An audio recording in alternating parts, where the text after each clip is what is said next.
الرحيم الحمد لله رب العالمين الحمد لله كما هو أهله الصلاة والسلام على سيد المرسلين وخاتم النبيين أبي القاسم محمد اللهم صل على محمد وعلى آله الطيبين الطاهرين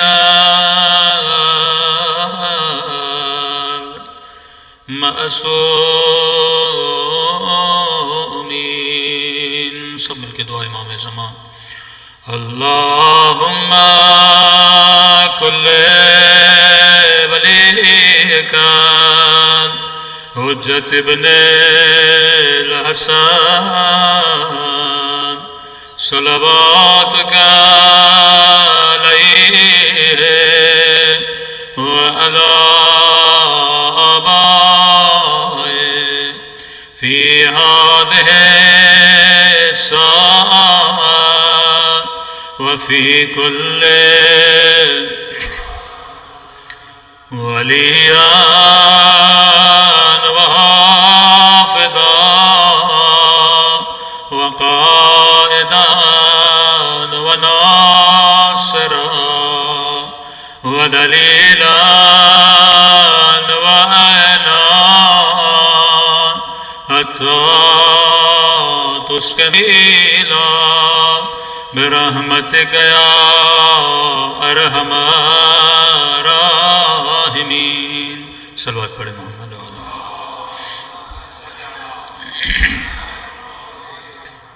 بسم اللہ الرحمن الرحیم. رب اشرح لی صدری ویسر لی امری واحلل عقدۃ من لسانی یفقهوا قولی.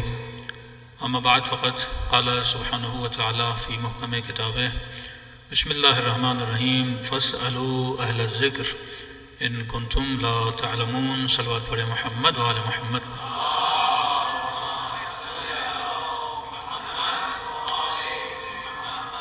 دعا ہے پروردگار عالم ہم سب کی عبادتوں کو اپنی بارگاہ میں قبول فرمائے اور جس مقصد زندگی کی خاطر ہیں جن کی کمر میں تکلیف نہیں ہے وہ بھی ذرا آگے آ جائیں. صلوات پڑھے محمد وآل محمد پر.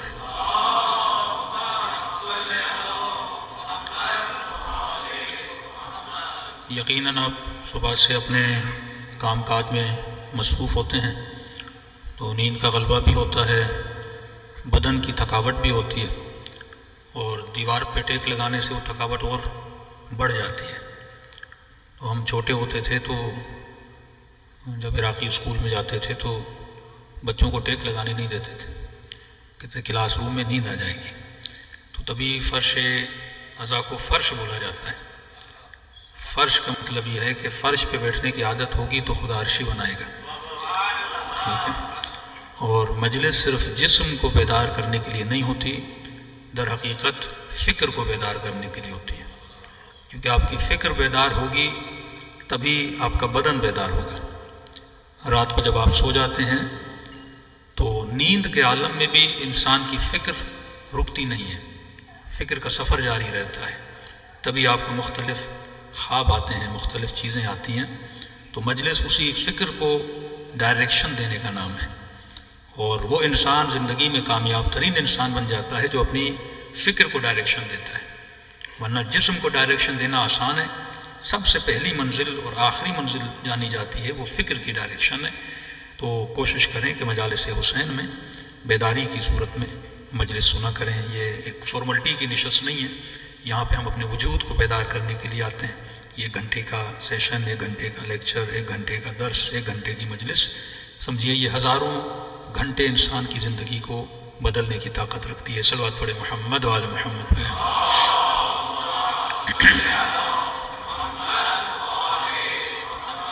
وَأَجِّلْ فَرَجَهُمْ، جس آیہ کریمہ کا انتخاب کیا، اللہ بڑے آسان لفظوں میں انسان کو انسان کی زندگی کی صحیح ڈائریکشن کی طرف بھیجتا ہے کہ فَاسْأَلُوا أَهْلَ الذِّكْرِ إِن كُنتُمْ لَا تَعْلَمُونَ۔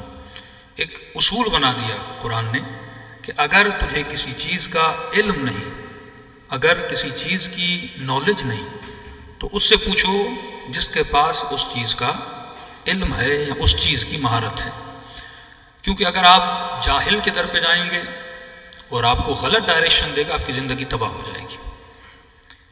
اگر غلط آدمی سے مشورہ لیں گے اور اس کے مشورے پہ چلیں گے، آپ کی دنیا شاید تباہ و برباد ہو جائے۔ تبھی فرمایا اگر ذہن میں سوال ہے، اگر ذہن میں کویشچنز ہیں، تو اس سے پوچھو جو اس علم کا ماہر ہے۔ کئی اوقات آپ کے بچے آپ سے سوال کرتے ہیں کیونکہ آپ کے پاس علم نہیں ہوتا، اور علم نہ ہونے کی صورت میں آپ بچے کو یا ڈانٹ دیتے ہو یا ایسا جواب دیتے ہو گھما پھرا کے کہ وہ سیٹسفائی نہیں ہوتا، اور جب سیٹسفائی نہیں ہوتا اور اگلا بندہ اسے سیٹسفیکیشن تک پہنچا دیتا ہے تو بچہ اس پیٹرن پہ چلنا شروع ہو جاتا ہے۔ تبھی اسلام میں فروع دین میں تقلید واجب ہے، پر اصول دین میں تقلید حرام ہے۔ اور ہم نے سب سے بڑی غلطی کی کہ ہم اپنے بچوں کو مسجد بھیجتے ہیں، مدرسے بھیجتے ہیں کہ آپ یہاں پہ سیٹرڈے سنڈے کلاسز رکھتے ہیں۔ ان کلاسز میں کیا ہم بچوں کو تقلید سکھاتے ہیں یا تحقیق سکھاتے ہیں؟ اگر کلمہ رٹوانا کمال ہوتا تو یہ کلمہ طوطا بھی پڑھ سکتا ہے، ایک طوطا 2500 ورڈ یاد کر سکتا ہے۔ تو اگر ہم بچوں کو طوطا بنا رہے ہیں کہ مولانا میرا بچہ آیت الکرسی یاد کر لیا ہے، میرے بچے نے الحمد یاد کر لیا ہے، میرا بچہ کلمہ پڑھ لیتا ہے، میرا بچہ صحیفے سجادیہ کی فلاں دعا پڑھ لیتا ہے، تو پھر کیوں خوارج جن کو پورا قرآن یاد تھا مولا علی کے مقابلے میں آ گئے؟ جنہوں نے حدیثیں رٹی ہوئی تھی، ہزار حدیثیں رسول کی رٹی ہوئی ہیں، پر علی بن ابی طالب کے مقابلے میں کھڑے ہیں۔ طلحہ، زبیر، بڑی بڑی شخصیات ہیں، بڑے بڑے رٹے لگائے ہوئے ہیں۔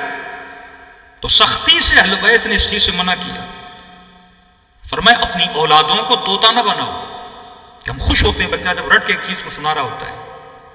سب سے پہلے اس کی ذہن سازی کرو۔ ذہن سازی کب ہوتی ہے؟ جب تم اس کے اصول دین کے اصول کو مضبوط کرو گے، اور اصول دین میں تقلید حرام ہے، وہاں پہ تحقیق واجب ہے۔ جب تک یہ لا الہ الا اللہ کو نہیں سمجھے گا، محمد رسول اللہ نہیں سمجھ میں آئے گا۔ مطلب اس کی ولایت مضبوط ہے پر توحید کمزور ہے، تو ولایت اسے فائدہ نہیں دے گی۔ یہ محمد رسول اللہ کو دل و جان سے چاہتا ہے، پسند کرتا ہے، پر اس کی توحید کمزور ہے، نبوت اسے فائدہ نہیں دے گی۔ کہ میں نے کہا وہ چیز جسے 100% ڈاؤٹ ہے، اس چیز کا نام زندگی ہے۔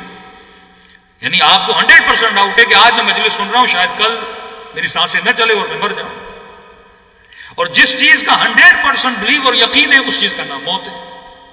سب کو یقین ہے ہمیں مرنا ہے، اور اتنی یقینی موت جس کا یقین بھی ہے، اور اتنی عدم یقینی والی زندگی کہ بندے کو ایک چیز کا یقین ہے پر زندگی ایسے بسر کرتا ہے جیسے اس نے زندگی میں کبھی اس دنیا سے جانا ہی نہیں ہے۔ کافر ہو، مسلم ہو، مومن ہو، کسی سے پوچھیں کہ بھائی موت آنی ہے، انسان کو مرنا ہے، ایکسپائر ہونا ہے، سب کہتے ہیں ہاں ایک دن انسان کو ایکسپائر ہونا ہے۔ پھر عدم یقینی کی زندگی کیوں ہے؟ کیونکہ ہم نے اپنے اصولوں کو مضبوط نہیں کیا۔ جب تک اصول دین مضبوط نہ ہو، جب تک خدا شناسی نہ ہو۔ اب ممبر سے سنے گا کہ مثلاً اب میں چند شبہات آپ کے ذہن میں ڈالوں گا، آپ کے ذہن میں کوئی شبہات ہوں گے کہ ممبر سے سنا کہ مثلا مولانا نے کہا کہ اللہ کی صفات ہیں، خدا کریم ہے، خدا رحیم ہے، خدا غنی ہے۔ کہ مولانا غنی کا مطلب کیا ہے؟ غنی کا مطلب اللہ امیر ہے۔ کل میں نے شاید مثال دی تھی کہ مثلا بولے فلاں آدمی ملینر ہے یا بلینر ہے، یا کہے مولانا میں امیر ہوں۔ بھائی آپ کتنے امیر ہو؟ مولانا میرے اکاؤنٹ میں $5 ملین پڑے ہوئے ہیں۔ ہم نے کہا ٹھیک ہے، کل گورنمنٹ نے آپ کے اکاؤنٹ کو فریز کر دیا، آپ فقیر ہو گئے۔ آپ کی امیری محتاج ہے ڈالرز کی، آپ کی امیری محتاج ہے گولڈ کی، آپ کی امیری محتاج ہے ہیرے اور جواہرات کی۔ وہ ہیں تو آپ امیر ہو، اور وہ نہیں ہیں تو آپ امیر نہیں ہو۔ مطلب آپ امیر ہو پر ذاتاً امیر نہیں ہو۔ کوئی اور چیز آپ کو امیر بناتی ہے. امیری آپ کے ذات میں نہیں ہے. جیسے سونا ذاتاً امیر ہے، اسے کوئی اور امیر نہیں بناتا، وہ اپنی ذات میں امیر ہے، سونا ہے. کہ اللہ کی امیری بھی ایسی ہے جیسے ہم امیر بنتے ہیں؟ نہیں، وہ غنی مطلق ہے، یعنی اس کی ذات میں امیری ہے. وہ اپنی امیری میں کسی کا محتاج نہیں ہے. وہ امیری میں نہ نبی کا محتاج ہے، نہ ولی کا محتاج ہے، نہ کسی صحابی کا محتاج ہے، نہ کسی مومن کا محتاج ہے. وہ غنی مطلق ہے. اب یہاں پہ سوال اٹھتا ہے، آپ کا بیٹا آپ کو بولے گا کہ بابا اللہ امیر ہے، غنی مطلق ہے، کسی چیز کا محتاج نہیں ہے، کسی چیز کی ضرورت نہیں ہے، کائنات کو بنانے والا، بندوں کو بنانے والا، تو میری نماز سے خدا کو کیا ملتا ہے؟ میرے روزے سے خدا کو کیا ملتا ہے؟ ایک طرف آپ یہ بولو کہ 40 ماہوں سے زیادہ پیار کرتا ہے، اور دوسری طرف یہ بولو صبح سے نہ کھانا کھانا ہے نہ پانی پینا ہے، بندہ تڑپتا رہے، بلپتا رہے، شام تک بھوکا رہنا ہے. یہ کیسی ماں ہے جو بچوں کو بھوکا رکھ رہی ہے؟ یہ کیسا خدا ہے جو صبح سے شام تک انسان کی بھوک میں رہنے سے وہ خوش ہوتا ہے؟ کئی مائیں فون کرتی ہیں، مولانا بچہ بالغ تو ہو گیا لیکن مجھ سے دیکھا نہیں جا رہا روزہ رکھے، تو کیا میں آدھا دن رکھواؤں اس سے، 12 بجے تک رکھے، افطار کر دے تاکہ اسے عادت ہو جائے. ہم کہتے ہیں عادت دلانی ہے تو 7 سال سے دلاؤ نا، 15 سال سے کیوں؟ ایران میں بچے جب 7 سال کے ہوتے ہیں تو اس کو کہتے ہیں کہ گنجش کی روزہ، مطلب چڑیا والا روزہ. عادت دلاتے ہیں بچوں کو، جب 12 o'clock ہوتا ہے، اذان ظہر ہوتی ہے کہ تب روزہ تم کھول دو، تمہارا روزہ چڑیا والا روزہ تھا. تو اس کو عادت دلاتے دلاتے بچے کو پورے روزے تک لاتے ہیں. لیکن سوال تو ذہن میں آتا ہے نا، میری بھوک سے خدا کو کیا ملتا ہے؟ میری پیاس سے خدا کو کیا ملتا ہے؟ یہ نماز کا سوال، روزے کا سوال، ماتم کا سوال، حج کا سوال، کہ کماؤں میں، غریب کو میں کیوں دوں؟ محنت میں نے کی اور اللہ کے 5واں حصہ نکال کے غریبوں کو دے دو. پروردگارہ کیوں دوں؟ اس نے خود محنت کرے، خود کمائے، میں نے کمایا، میں کیوں دوں؟ جب اصول کمزور ہوتے ہیں تو فرو آٹومیٹیکلی کمزور ہو جاتے ہیں. آپ خوبصورت ترین بلڈنگ بناؤ، بنیادیں کمزور ہو، ہلکا سا طوفان آئے گا، ہلکا سا زلزلہ آئے گا، ساری بلڈنگ آپ کے سروں پہ گر جائے گی. سب سے پہلے عقیدہ، بلیو جنم لیتا ہے. جب آپ کا بلیو کمزور ہوگا آپ کا عمل کمزور ہوگا. جو بندہ اپنی نماز میں کمزور ہے وہ یقین جانے اس کا عقیدہ کمزور ہے. جو بندہ گناہوں میں، مشکلات میں لڑکھڑا جاتا ہے وہ یقین جانے کہ اس کا عقیدہ کمزور ہے. اور اگر امام حسین کے قدموں میں ثبات قدم آپ کو نظر آتا ہے کہ ہر طرح کی رشوت، ہر طرح کی لالچ، ہر طرح کے ڈر کو دیکھنے کے باوجود بھی امام حسین کربلا کے میدان میں کھڑے رہے، تو یہ حسین کے عقیدے کی مضبوطی کی نشانی ہے کہ بی بی زینب خاتون ہے اور مضبوطی یہ ہے کہ دشمن کے مقابلے میں کھڑی ہے، تخت پر بیٹھا ہے، تاج پر بیٹھا ہے، فوجی اس کے پاس ہے، سب طاقتیں اس کے پاس ہیں، لیکن کس مضبوطی کے ساتھ یزید کے ساتھ کلام کر رہی ہے. وہ یہ کہے کہ زینب علیاذ باللہ تیرے رب نے تجھے رسوا کیا، تیرے ہاتھوں میں رسیاں، تیرے بیٹے مارے گئے، تیرا بھائی مارا گیا، تیرے بھائی کے بازو قلم کر دیے گئے، سارا قصور اس نے خدا پہ ڈال دیا. اور جب بات خدا کی آئی کہ خدا نے تجھے رسوا کیا، مطلب وہ رسوا کسے کرنا چاہ رہا ہے؟ خدا کو، کہ یہ سارا کام خدا نے کیا. تو بی بی نے کہا اگر خدا کی بات ہے تو یہ سن لو، ما رأیت الا جمیلا، میں نے اپنے خدا سے حسن کے علاوہ کچھ بھی نہیں دیکھا. تو نے یہ سارا کام اسے بدنام کرنے کے لیے کیا اور میں اسی کی تعریف کرنے لگی ہوں کہ میں نے اس سے حسن کے علاوہ کچھ نہیں دیکھا. کہا یہ کیسا حسن ہے؟ کہا یہ حسن رضا ہے. کہ یا ایھا النفس المطمئنہ ارجعی الی ربک راضیۃ مرضیہ، اے نفس مطمئن اپنے رب کی طرف پلٹ کے آ جا، تیرا رب تجھ سے راضی ہے، تو اپنے رب سے راضی ہو جا. یہ حسن اطاعت ہے، حسن بندگی ہے، حسن رضا ہے. میں بارہا کہتا ہوں جب تک حسین کی طرح سوچنا شروع نہیں کرو گے تب تک عمل حسینی نہیں بنے گا. جب تک علی کی طرح سوچنا شروع نہیں کرو گے تب تک عمل علوی نہیں بنے گا. بچے کیوں اسلام سے دور ہو رہے ہیں؟ کیونکہ ہم بچوں کو رٹا لگواتے ہیں. اسلام میں اب پاکستان میں تو بڑا آسان ہے اور انڈیا میں بچہ جاتا ہے مسجد میں کلمہ بھی رٹ لیتا ہے، سب چیزیں کر لیتا ہے. وہاں تو تربیت کرنے کی ضرورت نہیں ہے نا، وہ سوسائٹی میں خود ہی پل رہا ہوتا ہے، ماتمی بھی بن جاتا ہے، سنگتوں میں بھی چلا جاتا ہے، جلوسوں میں بھی چلا جاتا ہے، فری میں اسے ایک تربیت مل رہی ہوتی ہے. یہاں فری والی تربیت تو ہے نہیں، یہاں فری میں کوئی اور تربیت اسے مل رہی ہے. آپ کو مجبوراً سیٹرڈے سنڈے کلاسز رکھنی پڑتی ہیں. اگر سیٹرڈے سنڈے کلاسز میں بھی ہم رٹا لگوا رہے ہیں بچوں کو تو رٹا کب تک کام آئے گا؟ 7 سال تک رٹا لگائے گا، 14 سال تک رٹا لگائے گا. جب 16-17 سال کا ہوگا اور معاشرے میں جائے گا، یونیورسٹی میں جائے گا. اکثر جوان وہ چاہے پاکستان ہو یا انڈیا ہو، جب یونیورسٹیز میں جاتے ہیں تو مختلف فکریں انہیں اپنی طرف اٹریکٹ کرتی ہیں. یا لبرل بنتے ہیں یا سیکولر بنتے ہیں یا کانٹ یا ڈکارٹ کی فلسفی میں پھنس جاتے ہیں، کیونکہ انہیں سوال نہیں ملتے. مولوی سے سوال کرو تو فوراً یا شرک کا فتویٰ لگتا ہے یا گناہ کا فتویٰ لگتا ہے. کل ہی میں ایک جگہ گیا، ایک بیچارہ مومن تھا کہ مولانا میرے ذہن میں بڑے غلط سوالات آ رہے ہیں. میں نے کہا پوچھو گا، اتنے غلط ہیں پوچھ بھی نہیں سکتا. میں نے کہا سوال نکالو، دنیا کا کوئی ایسا سوال نہیں ہے جس کا جواب نہ ہو. جب تو شک کی صورت میں رہے گا تو یہ شک نماز میں بھی آئے گا، یہ شک چلتے پھرتے بھی آئے گا، یہ کبھی بھی تمہارے وجود کو کینسر کی طرح بیمار بنا دے گا اور عقیدے کو تباہ و برباد کر دے گا. قلب سلیم کا مطلب یہی ہے کہ تم مقام یقین تک آ جائے گا. اور یقین کب آتا ہے؟ یقین تکرار سے آتا ہے، یقین اسٹڈی سے آتا ہے، یقین علم حاصل کرنے سے آتا ہے، یقین اپنے سوالوں کی جستجو سے آتا ہے کہ میں جس خدا کو سجدہ کر رہا ہوں کیا میں نے رٹا کر کے سجدہ کیا ہے؟ جو میں کلمہ پڑھ رہا ہوں اس کلمے کا مقصد کیا ہے؟ تو سوال کہ اللہ کی معرفت، اس کے بعد امامت، اس کے بعد نبوت، اس کے بعد ولایت. اللہ کی معرفت کہاں سے ملے گی؟ میں نے کل کہا تھا کہ بخاری، قرآن، یہ ساری چیزیں انگریز نہیں مانتا، لیکن ایک چیز کامن ہے جو خدا نے سب کو دی ہے. اس کو آپ لاجک بول سکتے ہو، اس کو آپ عقل بول سکتے ہو، اس کو آپ نیچر بول سکتے ہو، اس کو آپ فطرت بول سکتے ہو. فطرت سب کی سیم ہے. انگریز کے گھر میں بچہ پیدا ہوا، اس کو لا کے کسی شیعہ کے گھر میں بڑا کرو، ماتمی بنے گا. اپنے بچے کو انگریز کو دے دو، اس سے بڑا کوئی انگریز نہیں ہوگا پھر. ٹھیک ہے نا؟ آپ جس گود میں بچے کو ڈالتے ہو وہی تربیت پا کے بڑا ہوتا ہے. فطرت سب کی سیم ہے. بائی ٹائم فطرت کو مسخ کیا جاتا ہے. شیر کی فطرت ہے درندگی، کاٹنا، کھانا، چیرنا، پھاڑنا. سرکس میں لائے، چیرنا چھوڑ دیا اس نے. حالانکہ حیوان زیادہ سیکھ نہیں پاتا، لیکن تھوڑا بہت اسے لالچ دے کے سکھایا، اس کی فطرت بدل گئی. میں کئی سالوں سے جب UK وغیرہ جا رہا تھا، میں نے کہا آج جاؤ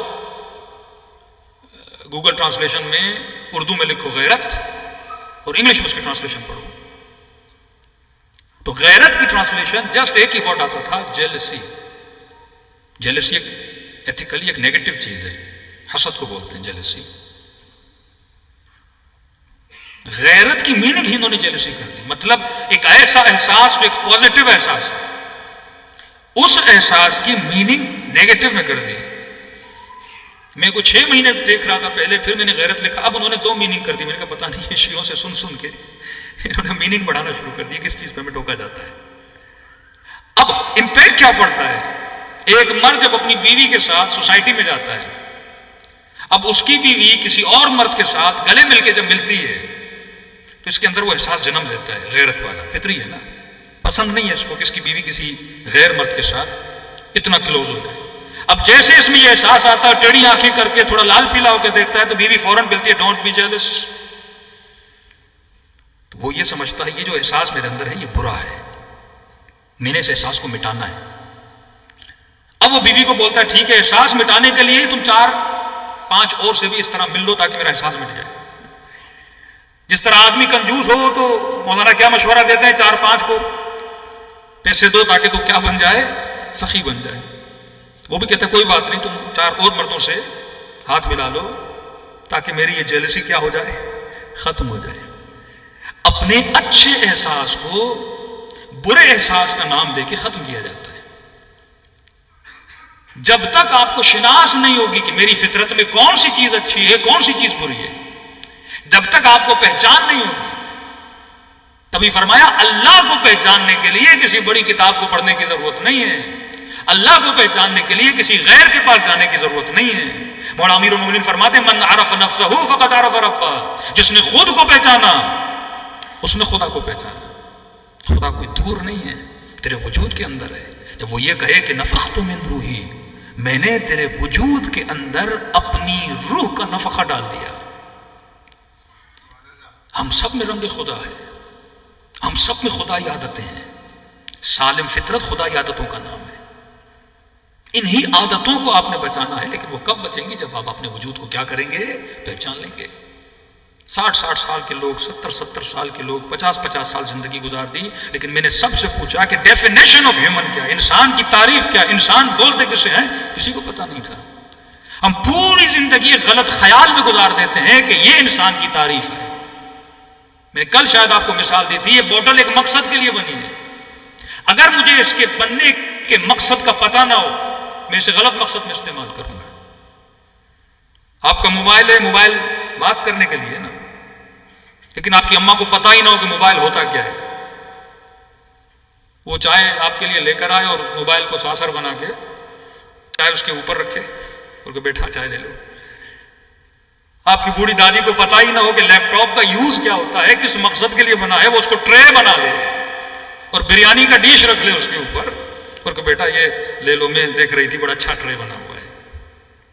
یوز تو ہو سکتا ہے، اس پہ بریانی کا ڈش بھی رکھ سکتے ہو، اس کے اوپر چائے کے کپ بھی رکھ سکتے ہو، بٹ یہ موبائل اس مقصد کے لیے بنا نہیں ہے۔ سب سے بڑی مسٹیک جو انسان کرتا ہے، اسے پتہ ہی نہیں میں کس مقصد کے لیے بنا ہوں، وہ خود کو ان چیزوں میں استعمال کرتا ہے جن چیزوں کے لیے بنا ہی نہیں ہے۔ تو نے شہوت کے لیے بنا، تو نے کھانوں کے لیے بنا، تو کس مقصد کے لیے بنا ہے؟ جب یہ اپنا کمپیریزن کرنا شروع کر دے گا، جب یہ اپنے آپ سے شروع کرے گا کہ میری حقیقت کیا ہے، میری پہچان کیا ہے۔ اب چھوٹے بچوں کے لیے مثال دے رہا ہوں، جب گھروں میں جائیں تو اپنے بچوں سے یہ کوشچنس کریں۔ بچوں کو آپ بولیں کہ بیٹا دنیا میں، کل شاید مثال دی تھی، کوئی بھی کمپنی اگر کچھ بناتی ہے تو اس کے ساتھ کیا دیتی ہے؟ گائیڈ بک دیتی ہے نا۔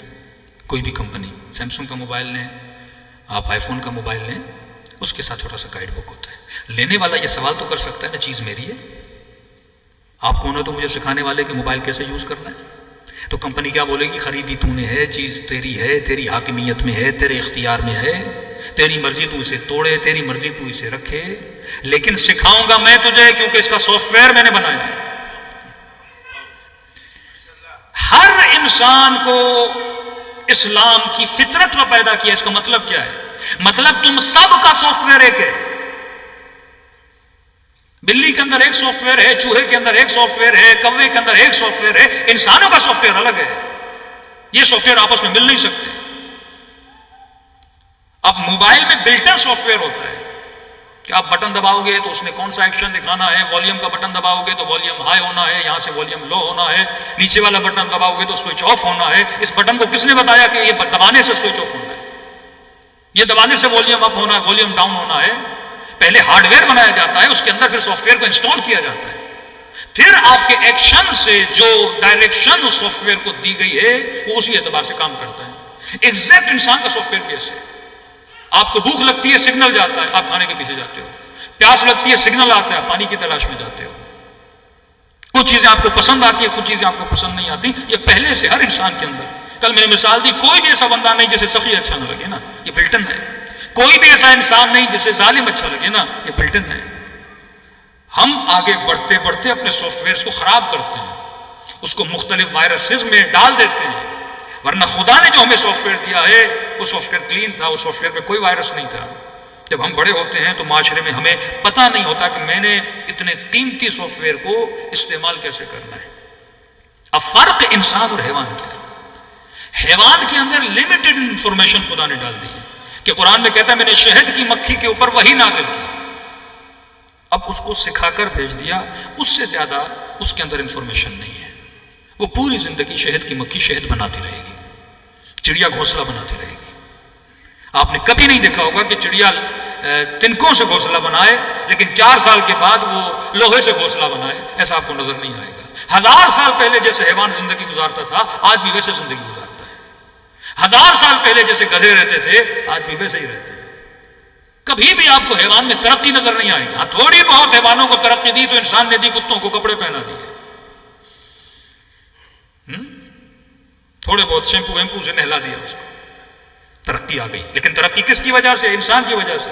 کل یہی انسان اس کتے کو چھوڑ دے، یہی مارکیٹوں میں گھومتا رہے گا، روڈوں پہ گھومتا رہے گا، جو اسے اللہ نے سکھا اسی پہ ہی چلتا رہے گا۔ حیوان کے اندر یہ صلاحیت نہیں ہے، لیکن اس حیوان کے مقابلے میں کہا کہ خلق الانسان ضعیفا، میں نے تجھے ضعیف بنا کر بھیجا۔ پروردگارہ کبھی کہے کہ انسان اشرف المخلوقات ہے، کبھی کہے کہ میں نے تجھے ضعیف بنایا، مطلب سونگھنے کی طاقت کتے کی مجھ سے زیادہ، دیکھنے کی طاقت عقاب کی مجھ سے زیادہ، دوڑنے کی طاقت گھوڑے کی مجھ سے زیادہ، شہوت میں حیوان مجھ سے آگے، جسم کی طاقت میں مجھ سے آگے، کھانے کی طاقت میں مجھ سے آگے، ہر میدان میں حیوان مجھ سے آگے۔ سردی میں اسے کوٹ کی ضرورت نہیں، گرمی میں اسے اے سی کی ضرورت نہیں، پر مجھے اتنا کمزور بنایا کہ مجھے اے سی کی ضرورت بھی پڑتی ہے، مجھے کوٹ کی ضرورت بھی پڑتی ہے۔ اب سوال یہ ہے کہ جب سردیوں میں مجھے انسان کو ننگا پیدا کیا نا، جرمنی میں ایک جلوس نکلا کہ ہمیں ننگا پیدا کیا، ہم ننگے ہی رہیں گے، تو میں نے کہا کوئی بات نہیں، انہیں کینیڈا بھیج دو، پتہ چل جائے گا کتنے دن یہ لوگ سروائیو کر سکتے ہیں۔ یہ نیچر کے اگینسٹ نعرے لگائے جاتے ہیں، کوئی بات نہیں آپ ننگے رہو، ہمیں کیا ہے، چلو کینیڈا چلے چلو، پھر دیکھتے کتنے دن آپ رہتے ہو۔ اپنی نیچر کے اگینسٹ ہے نا، حیوان کبھی بھی اپنی نیچر کے اگینسٹ نہیں جاتا۔ بکری سبزہ کھاتی ہے، گھاس کھاتی ہے، بہترین بریانی بنا کے سامنے رکھو کبھی نہیں کھائے۔ شیر گوشت کھاتا ہے، بہترین ویجیٹیرین کھانا بنا کے سامنے رکھو کبھی منہ نہیں لگائے گا۔ اسے پتا ہے جو سافٹ ویئر اس نے بنایا ہے اس سے باہر میں نے جانا نہیں ہے، جاؤں گا تو میرا نقصان ہے۔ یہ واحد موجود ہے جس کا نام ہیومن اور انسان ہے، جو اپنی نیچر کے اگینسٹ جاتا ہے۔ مرد پر کہتا ہے فیلنگ عورتوں والی آ رہی ہے، آپریشن کرا کے عورت بن جاؤں گا، اپنی نیچر کے اگینسٹ جاتا ہے۔ کیوں؟ کیونکہ اس نے خود کو پہچانا نہیں ہے، کیونکہ اپنی حقیقت کو جانتا نہیں ہے، کیونکہ اسے پتا نہیں ہے کہ میرا یوز کیا ہے، مجھے بنایا کس مقصد کے لیے گیا ہے۔ جب اسے مکھی کو پتا ہے میں کس مقصد کے لیے بنی ہوں، بکرے کو پتا ہے میں کس مقصد کے لیے بنا ہوں، مرغی کو پتا ہے میں کس مقصد کے لیے بنا ہوں۔ کسی نے مولا سے پوچھا مولا اتنے بکروں کے گلوں پر چھری چلتی ہے، مرغیاں کٹتی ہیں، کہ اللہ سے شکایت نہیں کرتے؟ کہ نہیں کرتے۔ کہ جب کوئی کلمگو ان کے گلے پہ چھری چلاتا ہے تو اللہ کا شکر کرتے اور کہتے ہیں پروردگارا ہم نے اپنے بننے کے مقصد کو پورا کر دیا۔ وہ بنا ہی اس مقصد کے لیے تھا تاکہ انسان کے وجود کو فیڈ کرے، بنا ہی اس مقصد کے لیے تھا نا، تو اپنے مقصد کو پورا کرتا ہے۔ آپ نے اپنی نسلوں کو یہ بتانا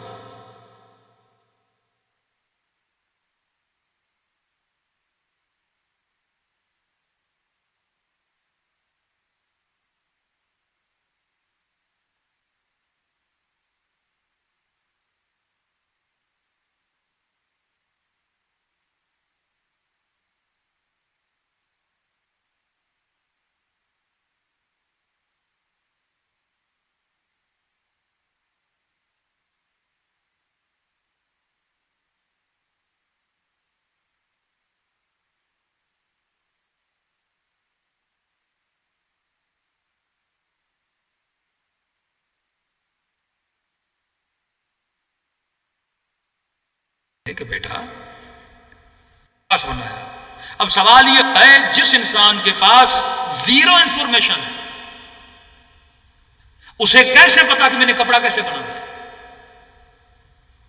آپ اپنی مثال لیجیے، آپ ایک جنگل میں پیدا ہوئے، آپ کو کوئی انفارمیشن دینے والا نہیں، آپ کو بھوک لگی کبھی پتے کھا لیے کبھی کیا کھا لیا، ایکسپیرینس کر کر کے آپ کو پتا چلا پیٹ ایسے بھرا جاتا ہے۔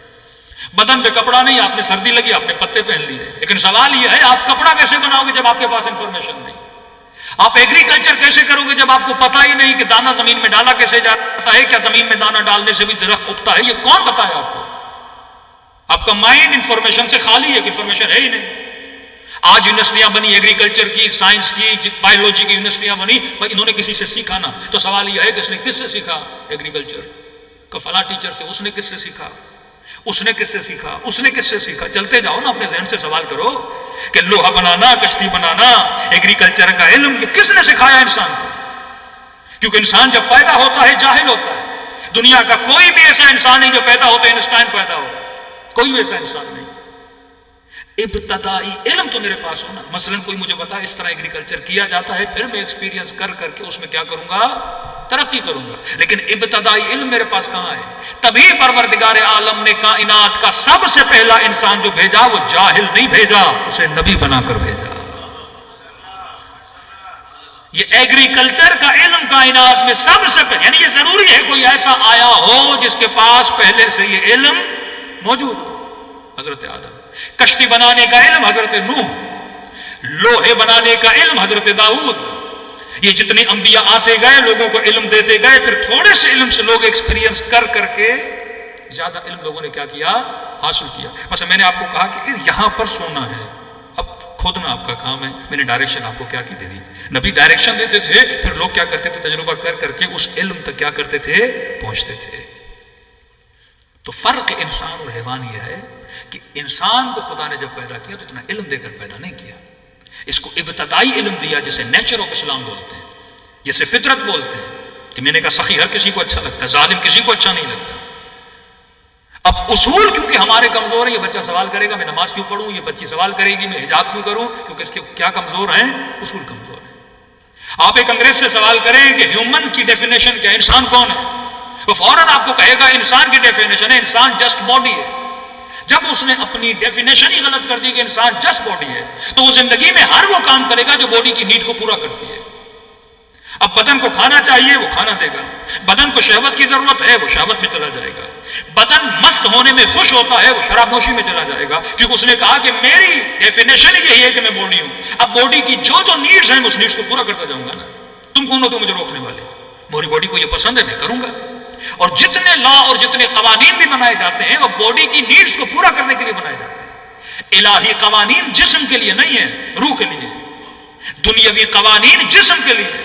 مثلا ایک مرد میں ایک ایموشن ہے، وہ کہتا ہے مجھے مرد پسند ہے، وہ کہتے ہیں قانون پاس کرو، کیونکہ قانون کس کے لیے ہے؟ باڈی کے لیے ہے۔ ہر وہ چیز جسے جسم پسند کرے گا میں اسے الاؤ کروں گا۔ ہر وہ چیز اگر جسم، اب آپ یہ بولیں کہ اس کام سے مثلا جسم کو نقصان ہے، تو کوئی بات نہیں، میں تجھے پروٹیکشن بتا دوں گا، میں تجھے ہیلے وسیلے بتا دوں گا کہ جس سے بیماریاں کیا ہو جائیں، کم ہو جائیں، لیکن کیونکہ جسم کی نیڈ ہے اسے پورا کریں۔ ہدف اسلام بقائے جسم نہیں ہے، بقائے روح ہے۔ آپ جب جنگ میں جاتے ہو یا آپ جب روزہ رکھتے ہو تو تکلیف کسے ہوتی ہے؟ جسم کو۔ مزہ کسے آتا ہے؟ روح کو۔ تو سب سے بڑی غلطی جو ہم کرتے ہیں، ہم یہ سمجھتے ہیں کہ روزہ روح کے لیے، روزہ روح کے لیے نہیں ہے۔ اللہ کبھی بھی روح کو تکلیف میں نہیں ڈالتا۔ روزے کا فلسفہ جسم کے لیے ہے، بھوک جسم کے لیے ہے، پیاس جسم کے لیے ہے، روح کے لیے نہیں ہے۔ کیوں؟ کیونکہ جسم کو تیرا غلام بنا کے بھیجا ہے۔ تو سوار ہے، یہ سواری ہے، تو راکب ہے، یہ مرکب ہے۔ کہیں ایسا نہ ہو کہ جسم تیرا راکب بن جائے اور تو اسے سواری دینے لگے۔ جسے میں نے دیا ہی اس لیے تھا تاکہ یہ تیری غلامی کرے۔ یعنی یہ بالکل ایسے ہے کہ کسی صاحب نے، پچھلے زمانے کی بات کر رہا ہوں، آپ کو گدھا دیا کہ آپ کو گدھا دے رہا ہوں، گھوڑا دے رہا ہوں آپ کی خدمت کے لیے، اس پہ سامان رکھنا، اس پہ سفر کرنا، اور آپ نے کیا کیا؟ اس گدھے کو گھر کی کرسی پہ بٹھا دیا کہ کھانا بھی تو کھا، لیٹا رہے، میں تیری خدمت کروں گا، میں تجھے نہلاؤں گا، میں تجھے دہلاؤں گا۔ 2 سال کے بعد آیا، دیکھا یہ گدھے کا خادم بن گیا ہے۔ کہ اولئک کالانعام بل ہم اضل، جسے میں نے تیری خدمت کے لیے بھیجا تھا تو اسی کا خادم بن گیا۔ تب تک تو عبد نہیں بن سکتا جب تک اپنے جسم کو اپنا عبد نہیں بنا دیتا۔ پہلے جسم کو اپنی بندگی ملا۔ فلسفہ شیطان اور فلسفہ خدا یہی ہے، خدا تجھے جسم کا آقا بنانا چاہتا ہے، شیطان تجھے جسم کا غلام بنانا چاہتا ہے۔ اب ایک کوشچن سے شروع کرتے ہیں، بچے سے پوچھئے کہ بیٹا فرق انسان اور فرق حیوان کیا ہے؟ کیونکہ مولا فرماتے ہیں نا من عرف نفسہ فقد عرف ربہ۔ ربوبیت اگر سمجھ میں آئے گی کسی بڑی کتاب سے نہیں، اپنے وجود ذات سے تمہیں خدا سمجھ میں آئے گا۔ ایک تو یہ دیکھو خدا نے جو بنایا، کل میں نے کہا امام زین العابدین فرماتے ہیں عجیب بندہ ہے جو تصویر کو دیکھ کر تصویر کی تعریف کرتا ہے پر بنانے والے کی تعریف نہیں کرتا۔ کتنے 3D 2D کارٹونز بنائے، اینیمیشنز بنائی، پکچرز بنائی انسان کی۔ انہوں نے بڑی کوشش کی کہ ایسی تصویر بنائیں جس میں انسان کو الگ رنگ میں دکھایا جائے۔ مثلا کہ انسان کو اللہ نے 2 آنکھیں دی، انہوں نے کہا اگر 3 آنکھیں ہوتی تو انسان کیسا لگتا؟ مثلا آنکھ یہاں نہیں ہوتی، یہاں ہوتی، کان یہاں نہیں ہوتا، یہاں ہوتا، انسان کی مثلا 10 انگلیاں نہیں ہوتی، 20 ہوتی، 2 ہاتھ نہیں ہوتے، 10 ہوتے۔ آپ نے دیکھے نا یہ ساری کریشن جو اینیمیشنز میں آپ کے بچے بھی دیکھتے ہیں، ایک انسان ہے، بدن ہے، ایک ہے، سر 2 ہیں، بدن انسان کا ہے، نیچے والا دھڑ جو ہے گھوڑے کا ہے۔ وہ سب چیزیں بنانے کے بعد اس نتیجے پہ پہنچے کہ جیسا انسان کو بنایا گیا ہے اس سے پرفیکٹ انسان بن ہی نہیں سکتا۔ مکھی کو اللہ نے جیسا بنایا ہے ایسا ہی بنایا جیسا اس نے بنایا ہے۔ مچھر کی کریشن پرفیکٹ کریشن ہے، مطلب اس سے بیٹر نہیں ہو سکتا تھا، اللہ نے سب سے بیٹر بنایا ہے۔ تو میں نے سمجھانے کے لیے قراتی مثال دیتے ہیں۔ اب انسان کہتے ہیں 5 چگلیاں خدا زیادہ ہیں، مثلا انگوٹھا نہیں ہوتا، میں نے کہا 5 منٹ، یہ سوچو انگوٹھا نہ ہو گھر میں، اپنی بٹن باندھ کے دکھاؤ مجھے، وداؤٹ انگوٹھا بٹن باندھ کے دکھاؤ، نہیں ہو سکتا، وداؤٹ انگوٹھا خاتون کھانا بنا کے دکھائے، چمچ اٹھا کے دکھائے، یعنی ہر چیز کا ہونا کیا تھا؟ ضروری تھا. ایک ایک انگلی، ایک ایک چیز جو خدا نے آپ کو دی ہے وہاں رکھی جہاں اسے رکھنا تھا. اس نے جسم کے نظم میں پرفیکشن کو بنایا. کوئی یہ کہے کہ مولانا 2 کڈنی ایکسٹرا ایک بیچ دیتا ہوں، ایسا کبھی نہیں کرنا. وہ ایکسٹرا چیز کبھی نہیں دیتا. اس نے اگر دی ہے تو اس کی کیا ہے؟ ضرورت ہے. پورا نظام جو پروردگار اعظم نے دیا. ہمارے نوح خان شجاع رضوی صاحب کراچی کے ہیں، اللہ ان کو صحت دے. ان کے گلے کا آپریشن ہوا، ہم ملنے گئے تو کہنے لگے مولانا بیمار ہونے کے بعد پتہ چلا ہے کہ صحت کی نعمت کیا ہوتی ہے. تو انہوں نے ہمیں ایک نئی چیز بتائی کہ مولانا کھانا کھانے کے لیے جو نیچے ہے نا، یہاں پہ انہوں نے میرے سوراخ کیا گلے کے نیچے، اور یہاں سے میں سانس لیتا تھا، کھانا جاتا تھا جو بھی. جب ہاسپٹل سے میں گھر کی طرف آیا، ڈسچارج ہوا، تو انہوں نے کہا کہ یہ سوراخ چند دنوں تک رہے گا آپ کے پاس، اس کے بعد ہم اس کو ایسا ایسا بند کر دیں گے. کہہ رہے مولانا سوراخ کیونکہ کھلا ہوا تھا، میں واش روم نہیں جا سکتا تھا، میری باڈی سے ٹشو پاس نہیں ہوتا تھا.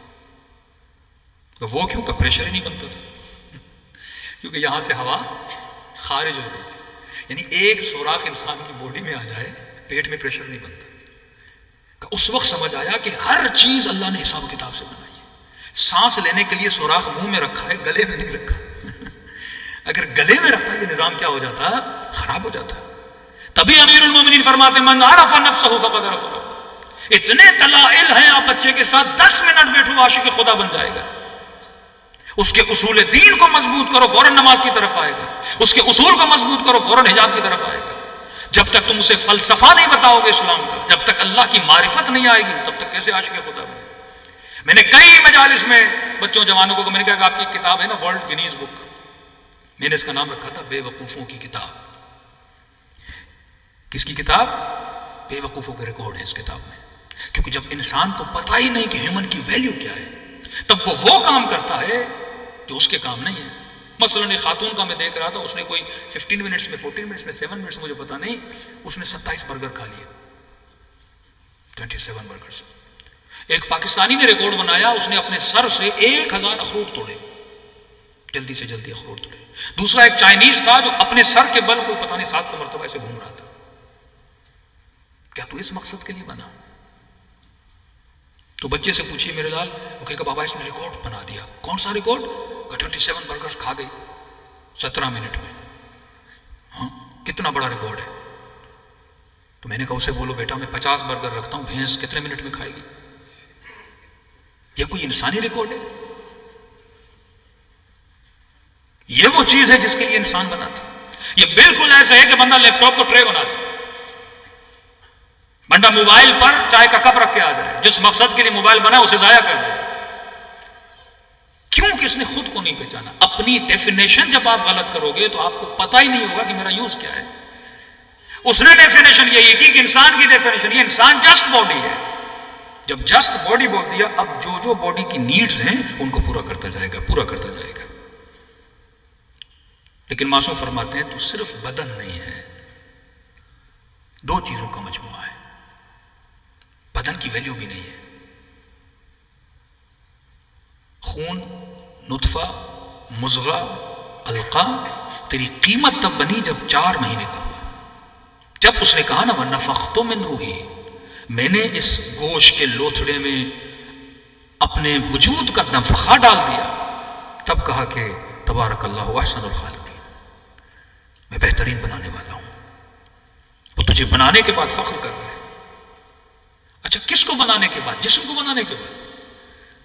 مجھ سے اچھا جسم تو گھوڑے کا ہے نا، طاقتور، مضبوط، دوڑنے والا. کسی نے کہا مولانا یہ جوان اپنی آنکھوں پہ بڑا ناز کرتا ہے. میں نے کہا بلا ہمیں کیوں ناز کرتے ہو؟ بڑی خوبصورت آنکھیں مولانا میری. میں نے کہا کیوں خوبصورت ہے؟ کہ بڑی بڑی ہیں. میں نے کہا کبھی گدھے کی آنکھوں کو دیکھا ہے؟ ہاں کتنی بڑی ہیں گھوڑے کی آنکھیں، ہرن کی آنکھیں. کوئی بالوں پہ ناز کرے، گھوڑے کے بال دیکھیں تم نے؟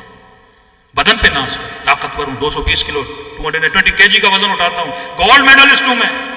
شکلیں دیکھو، پیٹ اتنا نکل آتا ہے پتہ نہیں. انسان نہیں لگتا ان کی حالت، آدھا بھینس جیسا بن جاتا ہے وزن اٹھانے کے لیے کہ کیا تم نے کون سا بڑا کارنامہ کیا 220 کلو کا وزن اٹھا کے؟ رسول خدا مکے سے گزر رہے ہیں، صحابی نے کہا یا رسول اللہ یہ عرب کے بڑے بڑے بہادر ہیں.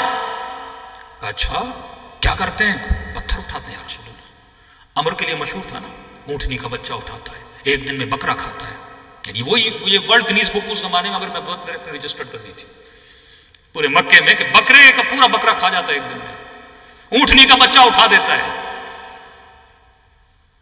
رسول نے کہا ان سے بڑا کوئی بزدل نہیں. یعنی میں اتنا پڑھتا ہوں اس حدیث کو مجھے مزہ بھی آتا ہے کہ ان سے بڑا کوئی بزدل نہیں. پریشان ہو گیا یا رسول اللہ اتنے بھاری بھاری پتھر ہم سے نہیں اٹھائے جاتے. اب جنگجو تھے نا تو کبھی پتھر اٹھاتے تھے، ایکسرسائزز کرتے تھے، لیکن ان سے بڑا کوئی بزدل نہیں. کہ یا رسول اللہ آپ کیسے ان کو بزدل بول سکتے ہیں جو اتنا بھاری پتھر اٹھائے؟ نبی نے کہا پتھر کا وزن کتنا ہوگا؟ کہ یا رسول اللہ بہت زیادہ. کہ یہ بتا تیری آنکھوں کی پلکوں کا وزن کتنا ہے؟ یہ آنکھیں جو آپ مجھے دیکھ رہے ہیں اور ود ان 1 منٹ پتہ نہیں کتنے ٹائم آنکھ کو بند کرتے ہو کھولتے ہو بند کرتے ہو کھولتے ہو. کچھ بھی نہیں، شاید 2 گرام 3 گرام آنکھ کا وزن ہو. کہ کتنا بزدل ہے جو 70 کلو کا پتھر کا وزن برداشت کر لیتا ہے، اٹھا لیتا ہے، پر نگاہ جب نامحرم پہ پڑتی ہے آنکھ بند کرنے کی طاقت نہیں ہے. کتنا وزن ہے اس آنکھ کا، یہ ہم سے بند نہیں ہوتی. کسی چہرے پہ نگاہ پڑ جائے آنکھ بند نہیں ہوتی، مولانا آنکھ بند نہیں ہو رہی. اصل تمہارا پاور کون سا ہے؟ یہ پاور تھوڑی ہے. اصل پاور ول پاور ہے، اصل پاور قوت ارادہ ہے. ایران کا وزن بردار جس نے 2 سے 3 ٹائم گولڈ میڈل جیتا تھا، رضا زادے، اس سے کسی نے پوچھا کہ آپ دنیا کے طاقتور ترین مردوں میں شمار ہوتا ہے، آپ کا کتنا وزن اٹھاتے؟ 220 کلو میرے خیال میں 210 کلو اس نے وزن اٹھایا. کہ کوئی ایسی چیز ہے جو آپ سے اٹھائی نہیں جاتی؟ جو بندہ 220 کلو کا وزن اٹھائے، کوئی ایسی چیز ہے جو آپ سے اٹھائی نہیں جاتی؟ ہنس کے کہنے لگا ہاں ایک چیز مجھ سے اٹھائی نہیں جاتی. کہ کون سی چیز؟ کا سردی کے موسم میں صبح کی نماز کا وقت ہوتا ہے کمبل اٹھایا نہیں جاتا. اصل طاقت بشر کیا ہے؟ کھانا پینا، شہوت پہ ناز کرنا نہیں. فرق انسان اور فرق حیوان. جب تک ذات کی معرفت نہیں تب تک خدا کی معرفت نہیں. جتنے بچوں کو دن میں برگر کھلاتے ہو علم کتنا دیتے ہو؟ جسم موٹے کرتے جا رہے ہو پر عقل کتنی موٹی کی ہے تم نے اپنی اولاد کی؟ مولا ناز کرتے تھے اس پر جس کی عقل موٹی ہوتی تھی، اور عقل جب موٹی ہوتی ہے تو نظر نہیں آتی. یہ موٹاپا ایسا ہے جو انسان کے عمل سے ظاہر ہوتا ہے. تو سمپل سا کوشچن ہے آپ کے بچوں کے لیے چھوڑ رہا ہوں، آپ بھی سوچئے کہ فرق انسان اور فرق حیوان کیا ہے، یعنی ڈیفینیشن آف ہیومن کیا ہے. کون سی چیزیں ہیں جو مجھ میں اور حیوان میں سملر ہیں، اور کون سی چیز میرے پاس ہے پر حیوان کے پاس نہیں. تب آپ ان چیزوں پہ ناز نہیں کرو گے جو حیوانی چیز ہے. اب میں گنواتا ہوا چلتا ہوں. انسان بچہ مثلا یہ بولے کہ بابا میں کھانا کھاتا ہوں اس لیے انسان ہوں، تو آپ بول سکتے ہو بیٹا کھانا تو حیوان بھی کھاتا ہے. شاید کوئی یہ بولے کہ بابا کیونکہ میں واک کرتا ہوں اس لیے میں انسان ہوں، تو بیٹا واک تو حیوان بھی کرتا ہے. کوئی یہ بولے بابا شاید اس لیے میں انسان ہوں کیونکہ ہم شادی کرتے ہیں، تو بولو بیٹا شادی تو حیوان بھی کرتا ہے، فرق یہ ہے اس کے بیچ میں مولوی نہیں ہوتا. ہاں شادی تو وہ بھی کرتے ہیں. شاید یہ بولے کہ بابا ہمارے بچے ہوتے ہیں، ہم اپنے بچوں کو کیئر کرتے ہیں، ان کا خیال کرتے ہیں، پک اینڈ ڈراپ کرتے ہیں، تو بیٹے یہ سارے کام حیوان بھی کرتا ہے. کتنا دور سے اپنے بچوں کے لیے کھانا لاتا ہے، بطخ اپنے بچوں کا خیال کرتی ہے، چڑیا اپنے بچوں کا خیال کرتی ہے. کبھی کبھی حیوانات اپنی جان دے دیتے ہیں اپنی اولاد کے لیے. شاید یہ بولے کہ بابا ہم ایک سوسائٹی میں رہتے ہیں، ایک ساتھ رہتے ہیں، جنگل میں چلے جاؤ حیوان بھی ایک ساتھ رہتے ہیں. شاید یہ بولے ہماری فوجیں ہیں، ہم اپنی سرحدوں کی حفاظت کرتے ہیں، بیٹا شیر بھی تو جنگل کی حفاظت کرتا ہے. شاید یہ بولے کہ تبھی کہا کہ اولاد کی کثرت پہ ناز نہ کرنا، اولاد تو زیادہ میں نے حیوان کو بھی دی ہے. انسان اپنی شہوت پہ ناز کرنے لگے، مرد اپنی شہوت پہ ناز کرنے لگے، کس چیز کی وجہ سے میں مرد ہوں، میری مردانگی اسی میں. تو خدا کہتا ہے یہ جذبہ میں نے تجھ سے زیادہ گھوڑے کو دیا ہے. کبھی ان چیزوں پہ ناز نہیں کرنا، کثرت اولاد پہ ناز نہیں کرنا، کھانے پینے پہ ناز نہیں کرنا. شاید یہ بولے ہم گھر بناتے ہیں، بھائی گھر تو حیوان بھی بناتے ہیں، چڑیا بھی اپنے رہنے کے لیے گھونسلہ بناتی ہے. عجیب جملے امیر المومنین کے. اگر کوئی یہ بولے میں اس لیے انسان ہوں کیونکہ مولانا میں 5 o'clock کو صبح اٹھتا ہوں اور شام تک جاب پہ جاتا ہوں، کام کرنے جاتا ہوں، تو یہ کمال نہیں ہے. ارے کوا بھی صبح اٹھتا ہے اور شام کو گھر واپس آتا ہے. مولا فرماتے ہیں رزق کمانا کوے سے سیکھو. اگر تو صبح اپنی رزق کی تلاش میں نہیں نکل رہا تو تو کوے سے گیا گزرا ہے. یہ کمال انسانی نہیں ہے، یہ کمال حیوانی ہے. شاید کوئی کہے کہ میں اس لیے انسان ہوں کیونکہ مجھ میں حیا ہے. پھر امیر المومنین فرماتے ہیں حیا بھی سیکھنا ہے تو کوے سے سیکھو. شاید یہ کہے بیٹا کہ بابا مجھ میں غیرت ہے میں اس لیے انسان ہوں، اپنی غیرت کی وجہ سے انسان ہوں.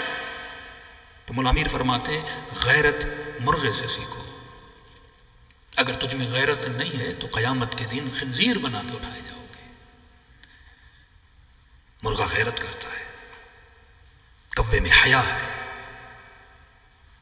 شاید ماڈرن بچہ بولے کہ بابا میں رومانٹک ہوں، مجھے پیار کرنا آتا ہے، مجھے معاشقہ کرنا آتا ہے، بچوں سے پیار کرنا، بیوی سے پیار کرنا. تو مولا فرماتے ہیں رومانس اگر سیکھنا ہے تو کبوتر سے سیکھو.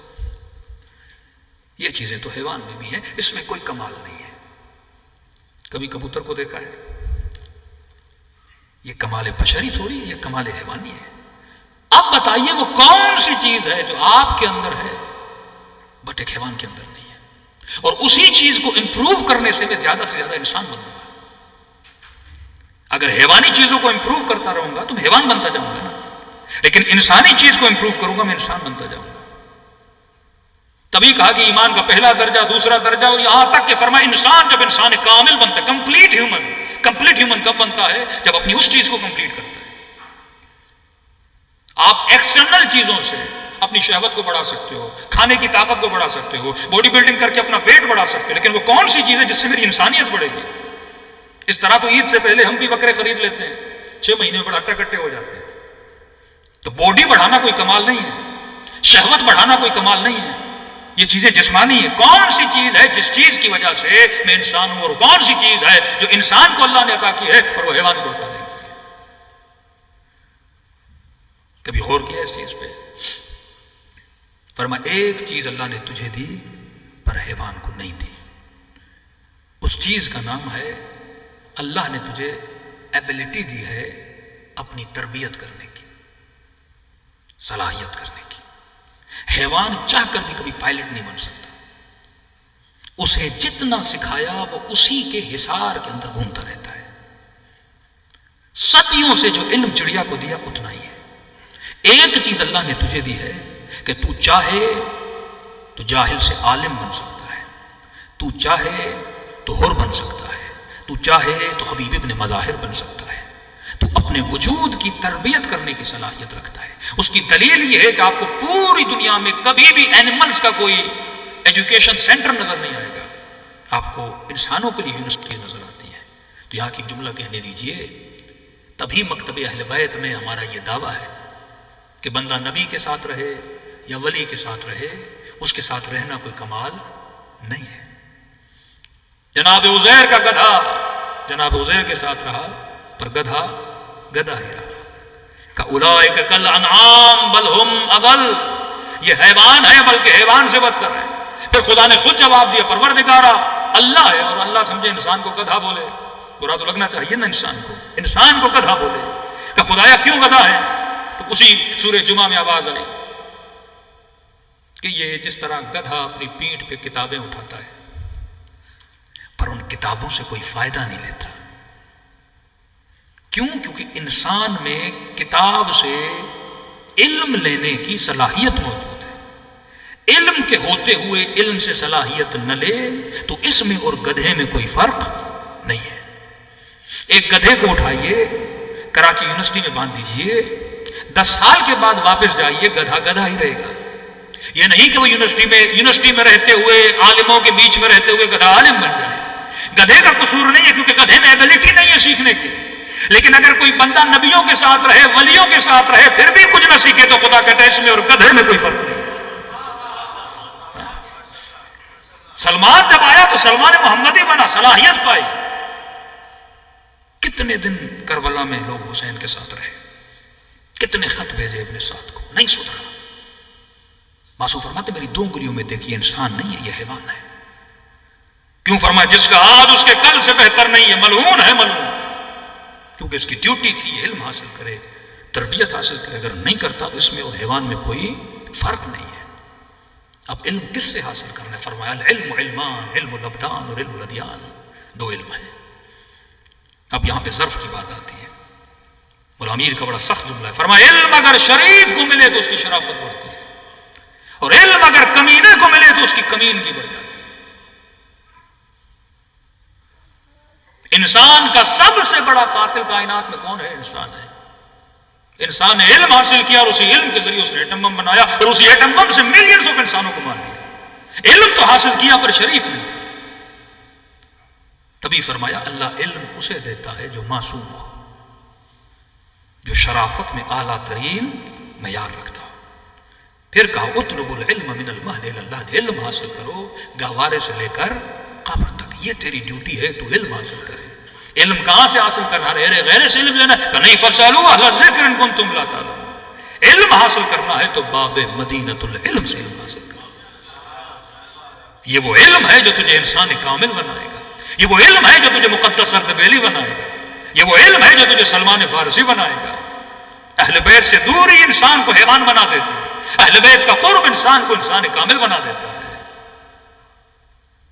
تو یہ علم ہمیں ملے گا اہل بیت سے۔ تو مجلس میں جب آپ آتے ہو علم اہل بیت لینے آتے ہو، جب پہلی منزل آپ نے اپنے بچے کو سمجھا دی، وہ فرق حیوان اور انسان سمجھ گیا، پھر وہ حیوانی کاموں کے پیچھے نہیں جائے گا، پھر وہ حیوانی کاموں پہ ناز نہیں کرے گا۔ پھر قرآن کی آواز آئے گی اللہ ولی الذین آمنوا یخرجہم من الظلمات الی النور، خدا ان کا ولی ہے جو صاحبان ایمان ہیں انہیں اندھیروں سے نکال کر نور کی محفلوں میں لاتا ہے۔ اولیاءہم الطاغوت یخرجونہم من النور الی الظلمات، اور جو اولیاء طاغوت ہیں انہیں نور کی محفلوں سے نکال کر ظلمتوں میں لے کر جاتے ہیں۔ آج یہیں پہ کشمکش ہے، کوئی شاید آپ کے بچوں کو نور سے نکال کے ظلمت میں لے کر چلا جائے۔ ظلمت کی مراد جہالت ہے، نور سے مراد علم ہے۔ اللہ اگر کسی کو ہدایت دیتا ہے اسے ناخلف لوگوں کی صحبت سے نکال کر علی والوں کی صحبت میں بٹھا دیتا ہے۔ یہ صحبت ہے جو انسان کو علی والا بناتی ہے، یہ صحبت ہے جو انسان کو معروف کرخی بناتی ہے، یہ صحبت ہے جو انسان کو حبیب ابن مظاہر بناتی ہے۔ اگر صلاحیت ہے تو کمی نہیں ہے اہل بیت کے۔ یہ واقعہ میں نے کئی بار اس منبر سے پڑھا ہے کہ بڑے سے بڑے زانی، بڑے سے بڑے شرابی، فرمایا اہل بیت گنہگار کو اس ڈاکٹر کی طرح دیکھتے ہیں جو مریض کا معائنہ کرتا ہے۔ ڈاکٹر کبھی بھی مریض سے نفرت نہیں کرتا، اس کے مرض سے نفرت کرتا۔ اسی طرح اہل بیت کبھی بھی کسی انسان سے نفرت نہیں کرتے، اس کے گناہوں سے نفرت کرتے۔ اگر اس میں صلاحیت ہے، رجب علی خیاط، رسول ترک، پورے تہران میں مشہور تھا کہ اس سے بڑا کوئی بدمعاش نہیں ہے، پورا سال شراب پیتا، لیکن پیدائشی شیعہ تھا۔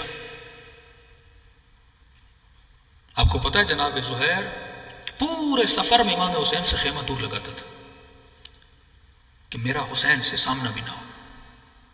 یہ اس کی بیوی تھی جس نے زہیر کو غیرت دلائی۔ جب شخص آیا کہا انا برید الحسین، میں حسین کا قاصد ہوں، لقمہ ہاتھ میں تھا، سوچ رہا تھا جاؤں کہ نہیں جاؤں، بیوی نے غیرت دلائی، تجھے نہیں پتا حسین کون ہے؟ ان الحسن والحسین سیدہ شباب اہل الجنہ، حسین بلا رہے ہیں تو سوچ رہا ہے۔ پھر اس کے وجود میں بدلاؤ آیا۔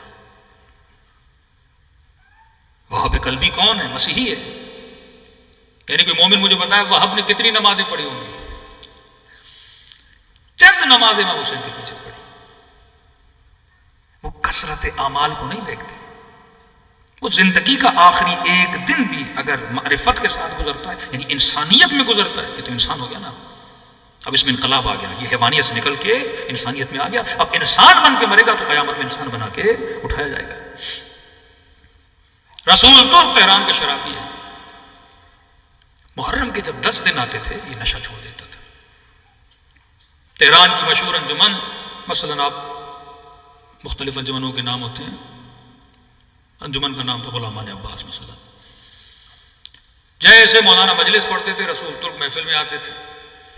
ہمارے یہاں بھی ہوتا ہے نا، مجلسیں ہوتی ہیں، بڑے بڑے سیٹ، بڑے بڑے لوگ آ کے بیٹھ، مجلس تو محرم میں تو سنیں گے، کہاں جائیں گے؟ ہمیں تو نہیں پتا ان کا عمل کیا ہے، سیٹھوں کا عمل پتا ہوتا ہے کہ بندہ کن کاموں میں مبتلا ہے.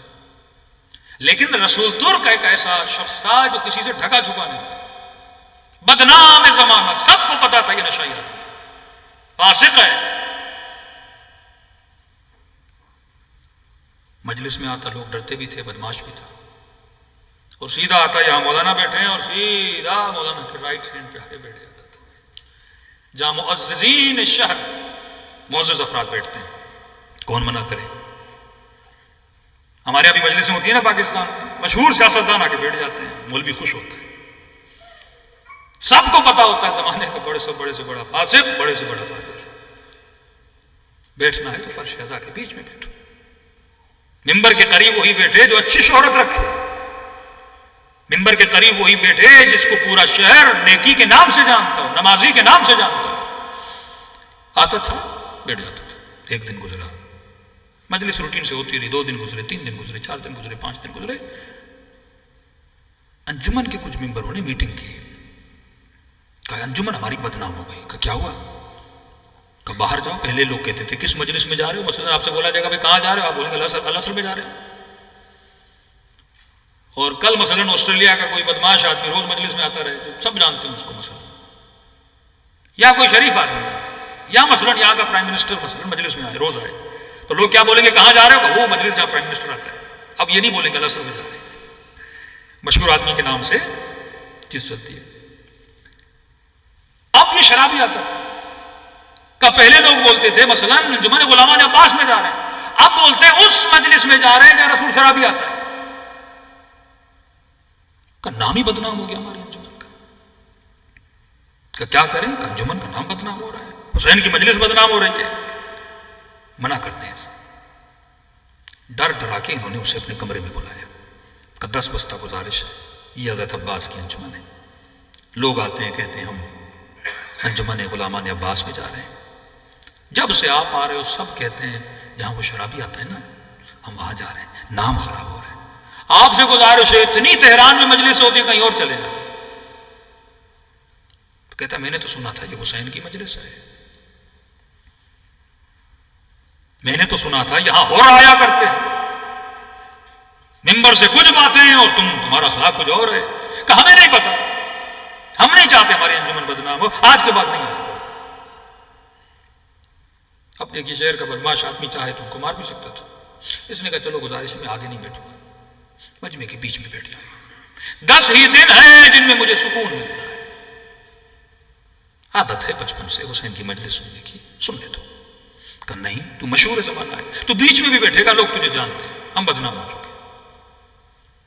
پھر اس نے کہا چلو بیچ میں نہیں، گلی میں جہاں آخر میں عزاداروں کی جوتیاں پڑی رہتی ہیں میں اس کنارے میں بیٹھ جاؤں. کہ نہیں پھر بھی آتے جاتے کوئی دیکھ لے گا. کہ دیکھا اور کچھ نہیں، میں گلی کے اینڈ میں بیٹھوں گا جہاں لاؤٹ کی آواز آتی ہے، پھر تو اعتراض نہیں. کہ نہیں وہاں بھی نہیں بیٹھوں گا. اس کو غصہ آیا، اس نے غصے میں ایک جملہ بولا. کہا بالکل امام بارگاہ کے اینڈ میں جہاں کتے بیٹھتے ہیں مجھے حسین کا کتا سمجھ کے بیٹھنے دو. اس کے دل سے جملہ نکلا. مجھے پتا ہے میں برا ہوں، مجھے پتا ہے میں شرابی ہوں، تمہاری نگاہوں میں برا ہوں، مجھے کتا ہی سمجھ کے بیٹھنے دو. اس نے خضوع میں ایک جملہ اس کی زبان سے نکلا. انجمن کے ممبر نے اس سے بھی سخت جملہ کہا کہ رسول ترک حسین کو تجھ جیسے کتے کی بھی ضرورت نہیں ہے. کہتا جیسے یہ جملہ سنا میرے دل کو لگا چونٹ جیسے لگتی ہے نا. میں اٹھا محفل سے اور گھر گیا اور میں نے کہا مولا حسین اب جب تک نہیں بلاؤ گے تب تک نہیں آؤں گا. اتنی نفرت.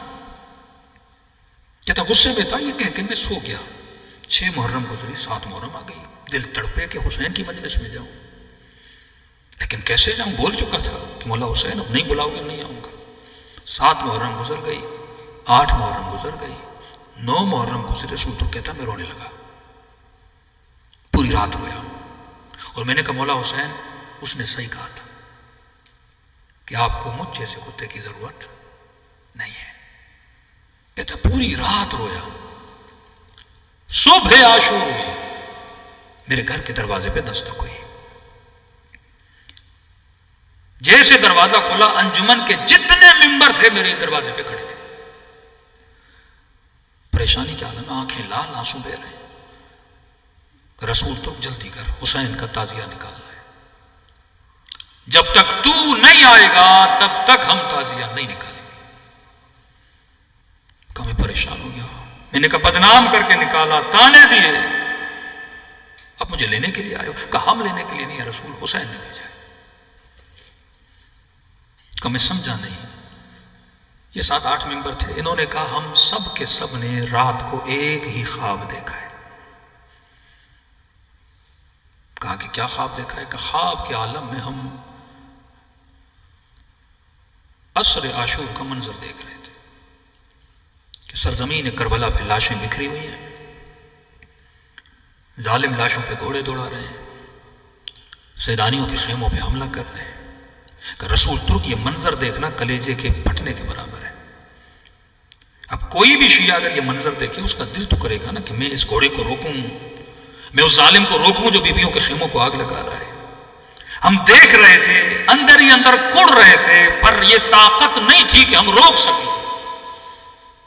اتنے میں رسول، ہم نے ایک کتے کو دیکھا جو گھوڑے سوار خیموں پہ حملہ کر رہے ہیں، وہ بھونک کر انہیں خیموں سے دور کر رہا تھا۔ کہہ رہے ہم سب پریشان ہو گئے، آج تک ہم نے نہیں پڑھا کہ کربلا میں کوئی کتا بھی آیا تھا جس نے خیموں کی حفاظت کی ہو۔ کہتے رسول جب غور سے دیکھا، بدن کتے کا تھا، سر تیرا تھا۔ جو تو نے جملہ کہا نا، حسین نے اس کو ایکسپٹ کر لیا۔ کہتے ہیں جیسے رسول ترک نے سنا، وہیں پہ سر اپنے دروازے کی چوکھٹ پہ لگایا اور کہنے لگا مولا میں نے سوچا تھا آپ مجھے لینے کے لیے نہیں آئیں گے۔ تہران کے لوگ لکھتے ہیں اس دن کے بعد رسول ترک سے بڑا کوئی نمازی تہران میں نہیں دیکھا۔ اگر ایبلٹی میرے وجود میں ہے، کیسے ممکن ہے کہ حسین مجھے ہدایت نہ دے؟ پورے تہران میں اس سے بڑا تہجد گزار نہیں دیکھا۔ آغائے کافی جب دعائے ندبہ پڑھتے تھے مہدی تہران میں، کہتے ہیں دعا ختم ہو جاتی تھی، پورا مجمع چلا جاتا تھا، پر رسول ترک 2 گھنٹے روتا رہتا تھا۔ جب پوچھا رسول دعائے ندبہ ختم ہو گئی، اب چلو گھر، کہتے ہیں ندبہ کیوں پڑھی؟ کہ تاکہ امام کا ظہور ہو جائے۔ کہ جب تک میرا مولا آیا نہیں میں جاؤں کیسے؟ مرید بنا دیے، شاگرد بنا دیے، عارف بن چکا۔ اس دن کے بعد علم اتنا حاصل کیا، اپنی حقیقت کی طرف روانہ ہوا۔ شاگردوں کو کہا کہ شب جمعہ میرا انتقال ہو جائے گا، یہ رہا کفن، یہ رہے اخراجات، لیکن مجھے دفن تہران میں نہیں کرنا، قم نو کا قبرستان ہے وہاں دفن کرنا۔ انہوں نے کہا شاید مذاق کر رہا ہے۔ کہتے ہیں شب جمعہ آئی، 3-4 اس کے شاگرد اس کے ساتھ بیٹھے تھے، اچانک ادب کے ساتھ کھڑا ہو گیا، چہرہ نورانی، اور سینے پہ ہاتھ رکھ کے کہا السلام علیکم یا ابا عبداللہ۔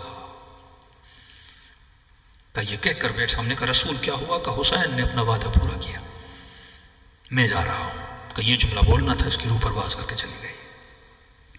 غسل دیا، کفن دیا، وصیت تھی کہ قم میں دفن کرنا۔ کہاں دفن کرنا؟ کہ قم نو کے قبرستان میں دفن کرنا، پل آنچی کی دوسری طرف، حرم جناب معصومہ۔ کہتے ہیں کہ فون کیا قبرستان میں کہ ہمیں قبر چاہیے۔ انہوں نے کہا قبرستان پیک ہے، ایک بھی قبر نہیں ہے۔ اس کے شاگردوں نے کہا ہم نے سنا تھا اس نے وصیت کی ہے تو لے جانا پڑے گا، باقی یہ جانے اور اس کا معاملہ جانے۔ کہتے تہران سے جنازہ اٹھا، قم نو کے قبرستان پہنچے، قبرستان کے دروازے پر ایک جوان کھڑا تھا اور دور سے کہا یہ حاج رسول کا جنازہ ہے۔ کہا ہم اسے رسول ترک بولتے تھے، کوئی حاج نہیں بولتا تھا، حاجی نہیں بولتا تھا اس کو۔ کہا حاج رسول کا جنازہ ہے، کہ آپ جانتے ہو ان کو؟ کہا نہیں۔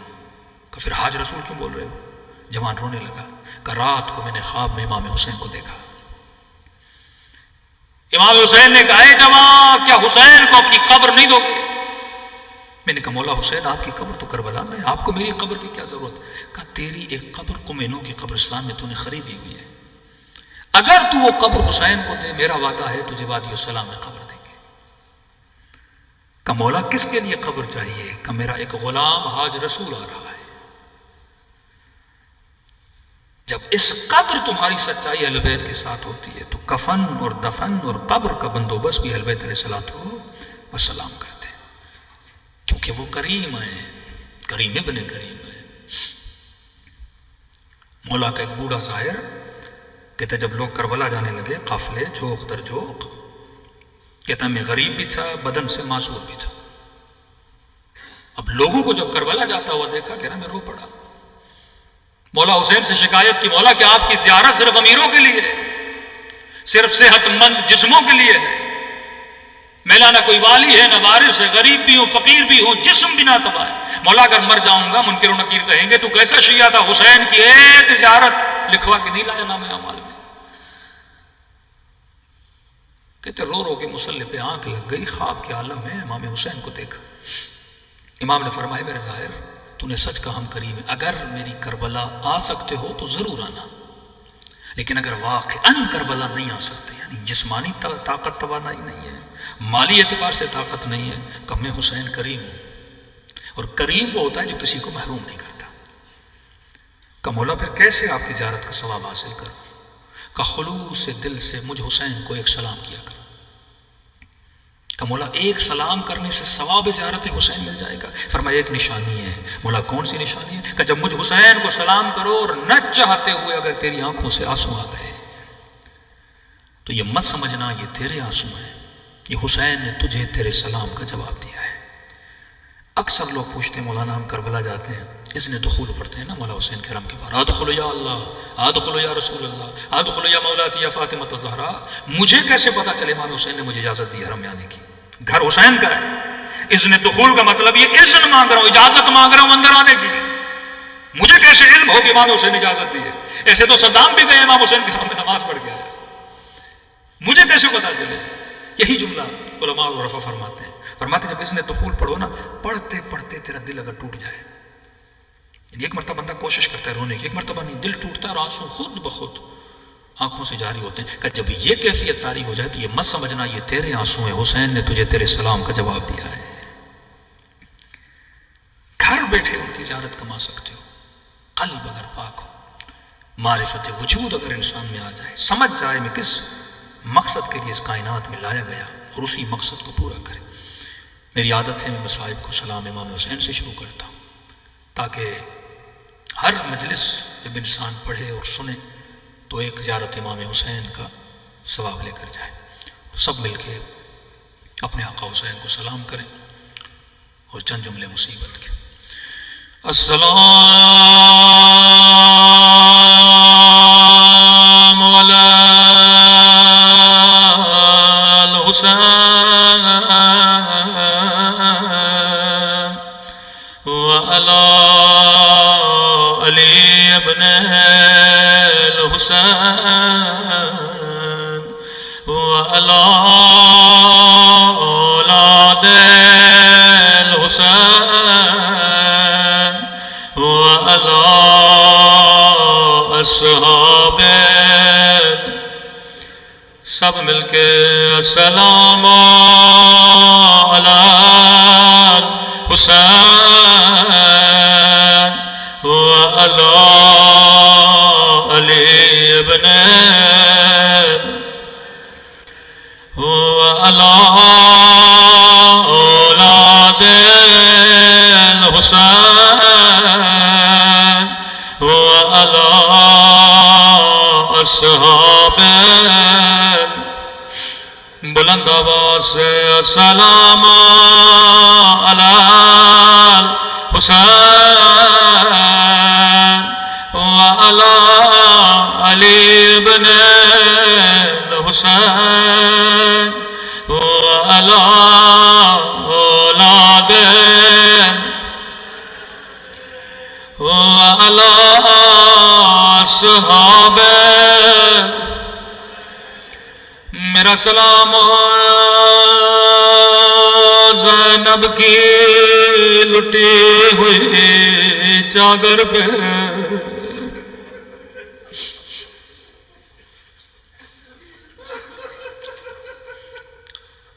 یہ میرا سلام نہیں، حجت خدا امام زمانہ کا سلام ہے۔ ہم زندگی میں ہر نوع خواہ کا نوع سنتے ہیں، لیکن علماء فرماتے ہیں جب دل کرے غم حسین پہ رونے کا تو رات کے اندھیروں میں زیارت ناہیہ پڑھا کرو. یہ زیارت ناہیہ امام زمانہ کا نوحہ ہے. فرمایا مومن تو پانی روتا ہے لیکن تیرا امام زمانہ خون روتے ہوئے. سنیں گے اپنے جد کو کیسے سلام کرتے ہیں. یہ جملے کسی ذاکر کے نہیں فرزند زہرا کے جملے ہیں. فرمایا میرا سلام ان زخمی کلائیوں پہ جنہیں پس گردن باندھ گیا تھا. قدیمی مومنوں میں نے نام نہیں لیا سمجھ گئے. میں نے بڑا سوچا کربلا میں بڑی بڑی مصیبتیں آئی. بی بی زینب کو تازیانے مارے گئے لیکن امام نے وہ منظر یاد نہیں کیا. بی بی زینب کو نوکے نیزہ سے مارا گیا لیکن امام زمانہ نے وہ منظر یاد نہیں کیا بلکہ فرمایا میرا سلام زخمی کلائیوں پہ جنہیں پس گردن باندھ گیا. میں نے بڑا سوچا اس مصیبت میں ایسا کیا تھا. جب میں نے روایت پڑھی تو مصیبت کا جملہ میری سمجھ میں آیا. راوی کہنے لگا 11 محرم کو زینب اونٹ سے ایسے گری جیسے عباس گھوڑے سے گرے تھے. شاید کوئی مومن کہے مولانا یہ آپ نے کیسے کہہ دیا. ارے بی بی زینب کے تو بازو سلامت عباس کے بازو سلامت نہیں تھے. میں نے کہا جواب میں نہیں دوں گا. امام زمانہ زیارت ناہیہ میں فرماتے میرا سلام میری ان پھپھیوں پہ جن کے ہاتھوں کو ان کی گردنوں سے باندھ گیا. راوی کہتا زینب ایسے گری جیسے عباس گرے تھے.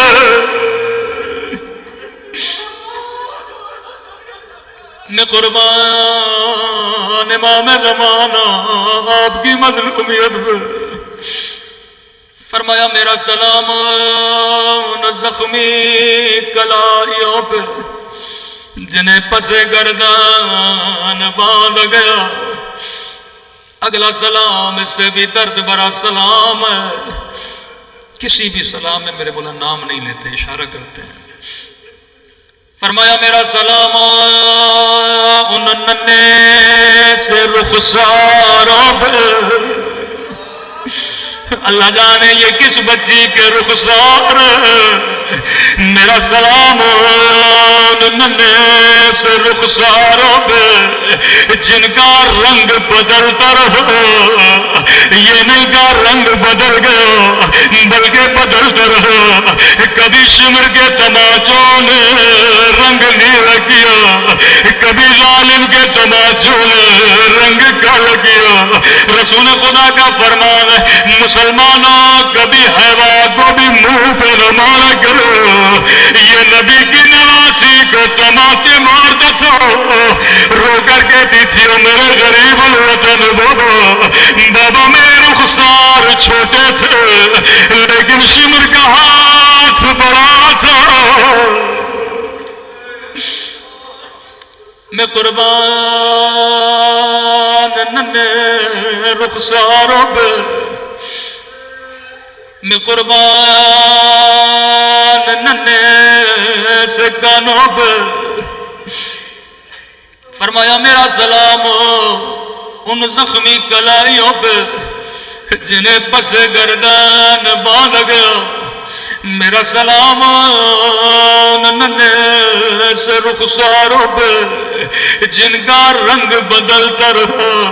اگلا سلام اس سے بھی درد بھرا سلام ہے. فرمایا میرا سلام ان خشک ہونٹوں پہ. میرا سلام ان پھٹے ہوئے ہونٹوں پہ جن پہ ظالم چھڑی مار رہا تھا. یہ وہی ہوٹے جن پہ نبی بوسہ دیا کرتے تھے چوما کرتے تھے. میں کہوں گا امام زمانہ آپ کو وہ ہونٹ یاد ہے. مولا میں ناچیز اپنی طرف سے ایک سلام خود کرنا چاہوں گا. مولا آپ کو وہ ہونٹ یاد ہے لیکن میں کہوں گا میرا سلام ان ننھی سی آنکھوں پہ جو یہ منظر دیکھ رہی تھی. وہ اللہ کسی بچے کو بابا کی گڈی گردن نہ لکھا رو کر کے دل نہ مارو میرا غریب بابا میرا 3 دن کا پیاسا بابا. الا لعنت اللہ علی القوم الظالمین. پروردگارہ تجھے سکینہ کی یتیمی کا واسطہ، تجھے سیدہ زینب کی لٹی ہوئی چادر کا واسطہ، تجھے سیدانیوں کے بندھے ہوئے ہاتھوں کا واسطہ، تجھے امام زین العابدین کے زخموں کا واسطہ. پروردگارہ ہمارے مولا اور آقا امام زمانہ کا ظہور فرما. ہم سب کو امام کے عاشقوں میں قرار فرما. ہماری نسلوں کو، ہمارے بچوں کو سیرت علی اور آل علی پہ چلنے کی ہدایت نصیب فرما. پروردگارہ بحق محمد و آل محمد ہم سب کو زیارت با معرفت ابا عبداللہ نصیب فرما. قبر و قیامت میں شفاعت حسین مولا نصیب فرما. پروردگارہ ہم سب کو زبان ذاکر عطا فرما، بدن صابر عطا فرما، دل شاکر عطا فرما، عقل سالم عطا فرما. بالاخص بانیان مجلس کی توفیقات میں اضافہ فرما، ان کے مرحومین کے درجات کو بلند فرما. ہم سب کو شہدائے کربلا کے ساتھ محشور فرما. ہمارے برزخ کے سفر کو آسان فرما. ہم سب کے صغیرہ کبیرہ گناہ معاف فرما. واجبات پر عمل کرنے کی توفیق نصیب فرما. محرمات اور حرام کاموں سے بچنے کی توفیق نصیب فرما. ہم سب کو رزق حلال کمانے کی توفیق نصیب فرما. مومنوں میں اتحاد اور اتفاق اور محبت عطا فرما. بحق محمد و آل محمد ہم سب کے گھروں پر اپنی رحمتوں کو، برکتوں کو نازل فرما.